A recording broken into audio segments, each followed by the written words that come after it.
আসসালামু আলাইকুম এভরিওয়ান, শুভ সকাল। সবাই কেমন আছেন? সকালের শুভেচ্ছা সবাইকে জানাচ্ছি। আর আমি সকালে নাস্তা করে নিব।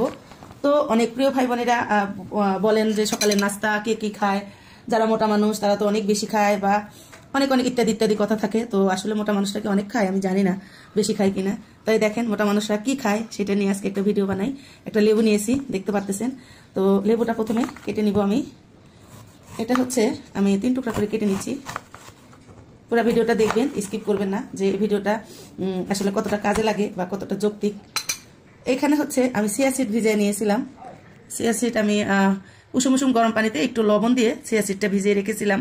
এবার হচ্ছে এর মধ্যে আমি প্রথমে দিব লেবুর রস। লেবু একটা চিপে পুরা, আমি কিন্তু একটা লেবু পুরা দিব না, এটার এক ফালি দিলাম। এক ফালিতে যতটুকু হয়েছে আমি ওটাই দিব। আর এটার সাথে আমি এটার খোসাটা দিয়ে দিব। খোসাটা হচ্ছে,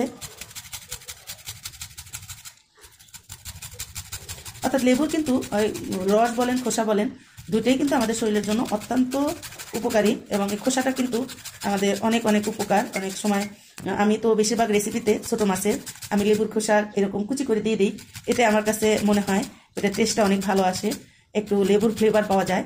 তো আমি এভাবে করে এই খোসাটা কুচিয়ে দিয়ে থাকি। এই যে, তো এই যে এই পুরা ইয়াটাই আমি দিয়ে দিচ্ছি। তো এই 2 টুকরা কিন্তু আমার লাগবে না, জাস্ট হচ্ছে আমি লেবুর ইয়াটা দিয়েছি। এই খোসাটা, এক ফালির রস আর খোসা একসাথে করে দিয়েছি। এবার এটার সাথে আমি ইসবগুলের ভুসি দিব। ইসবগুলের ভুসি, এটা হচ্ছে আমি চিয়া সিড দিয়েছি 1 টেবিল চামচ। ইসবগুলের ভুসি দিব আমি 1/2 টেবিল চামচ। আর ইসবগুলের ভুসিটা আমি আগে থেকে ভিজিয়ে রাখিনি। এরকম করে আমি এমনি এমনি এটা খেয়ে নিব। তো অনেক অ্যাড দেখি আমরা অনেক ইয়ার থেকে, যে ইসবগুলের ভুসি চিয়া সিড খেলে নাকি কারেন্টের মতো ওজন কমে। আমি জানি না আসলে কারেন্টের মতো কমে কিনা, এটা বলতে পারবো না। তো এটা কিন্তু আমি প্রায় খেয়ে থাকি, আমার ওজন একটুও কমে না। যদিও আমার একটু থাইরয়েডের প্রবলেম আছে, ডাক্তাররা বলে থাকে থাইরয়েডের জন্য হয়তো আমার ওজনটা কমে না। তো আমি এভাবেই খেয়ে নিই। আর আপনারা যদি শুধু এরকম না খেতে চান, তাহলে চাইলে আপনারা একটু মধু মিশাইতে পারেন। আমি যদিও মধুটা আমার কাছে ভালো লাগে না, তো আমি একটু দেখাচ্ছি আজকে।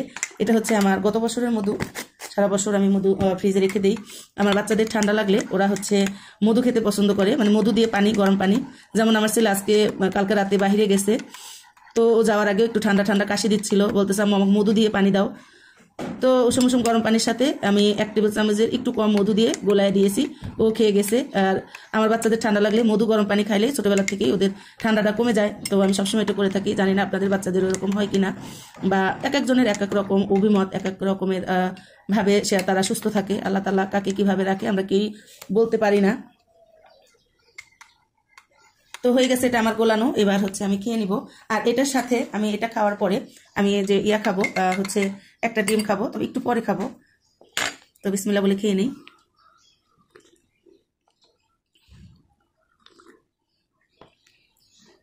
আমার কাছে তো এটা খেতে বেশ ভালোই লাগে।